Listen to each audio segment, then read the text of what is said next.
अकोट शहरातील तरुण शंकर बुंदेले हा नेहमीप्रमाणे मोबाईल फोन आपल्या पॅन्टच्या खिशात ठेवत होता। अचानक खिशातून धूर निघत असल्याचे त्याच्या ताबडतोब लक्षात आले आणि त्याने लगेच मोबाईल खिशातून बाहेर काढला। मैं शंकर बुंदेले, मैं घर से आ रहा था।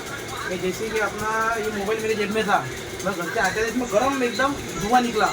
धुआं निकलते मैंने इसको डायरेक्ट रोड पे फेंक दिया और रोड पे फेंकते देखा तो ब्लैक हो रहा था और उसमें मैं गिर भी गया। ये थोड़ा धोखाधड़ी काम हो गया। ये मोबाइल का नाम है हैंडसेट नंबर का नाम है मोटोरोला H40 5G।